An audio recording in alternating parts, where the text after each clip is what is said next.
ขวาเมียน้องหักลาสองพันที่นาจากบาเบนดีเลยสากระปังโลจมเคยไปมันมาโลเบาทุกแต่ตอนนั้นเจ้าล้อเสือพี่หลอกว่าน้องจังเลยมือลายลุงลายเอาหัวหน้าต้มเอาจังเลยมือลายเจ้าพี่น้องมาบนไอ้จังดอกว่าน้องไปก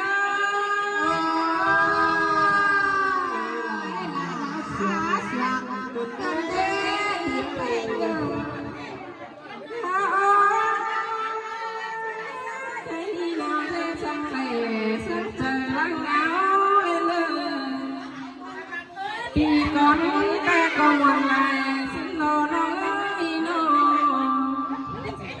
จังปีไก่หวนเมาถ้าบ้าให้บ้านโตจังเมื่อมาปีนี้หวนตุนเป็นลายซึ่งว่าน้องแป้ง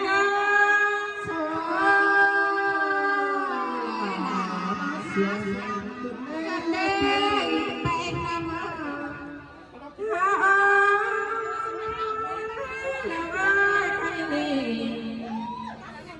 จังพูนสารเสือกายันดีหาวเลยนะ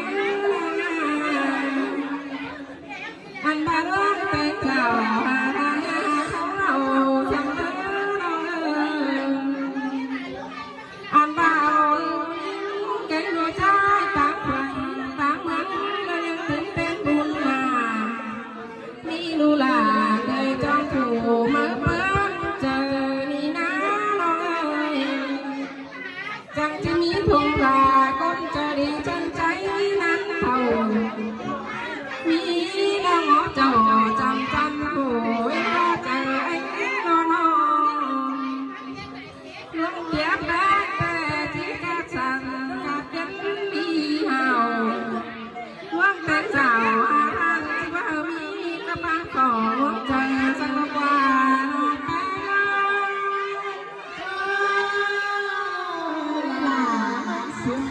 กันแม่หัวใจให้ดีน้อยจะสังเวชใจพังเอาเลยน้องให้งามปีเมื่อหนาวมีเต้นจะกินปิ่งคอยยิ้มเด่นยิ้มเด่นเธอเท่าคอยพักต่อปีตาหน้า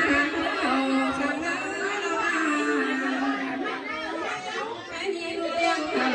ไปตัวเป็นน้ำ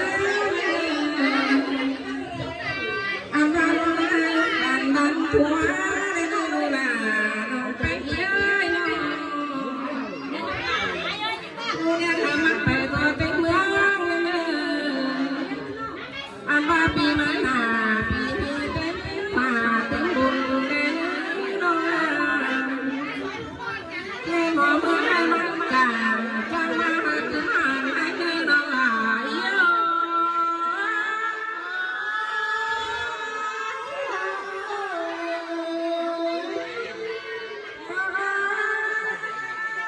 เดี๋ยวเป็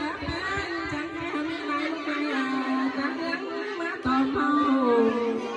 เธอมีไรเจ้าพี่น้องทางข้าวความเสียงเลยนะพักสองมาที่โซ่ทุกรู้ดีล่ะสองทุกเธอพลาลาจังได้กินปิ่นก้อยเส้นซื้อถึงเท่าควายควักเป่าพี่ฟ้าจุ่มซอยบอกเพื่อนน้องแป้งลาเนา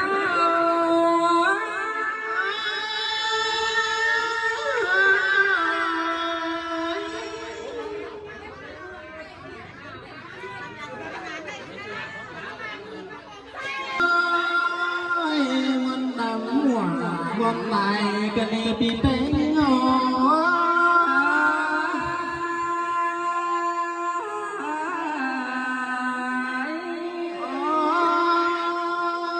ซ้ำเจอทั้งเห็นไก่ต้นต้นอาหอนกันได้เยอะน้องซ้ำเจอทั้งเห็นไก่ต้นต้นมาตกตรง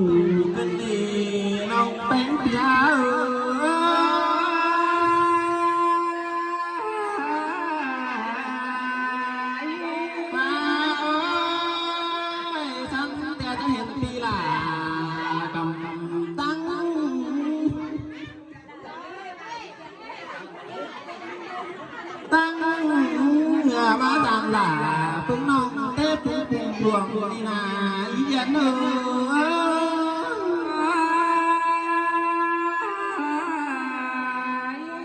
โอ้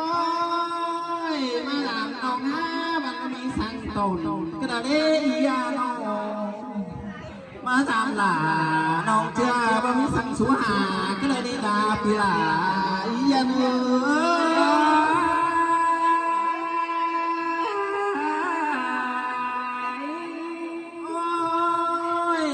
กูจังเอาปั๊มป้าหัวตัว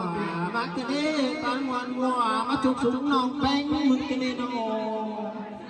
มันมากำเอื่นอีหล่ากูตัวผู้หลานสามเอาเนื้ออีอาน้องกำเอื่นอีแป้งตัวผู้หลานสาลามเนี่ยปีแป้งมันลำลามันไปให้รอร้อง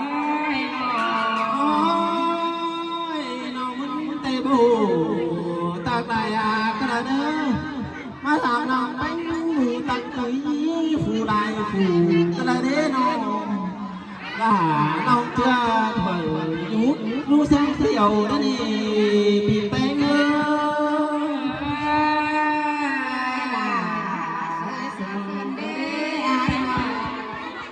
เอ้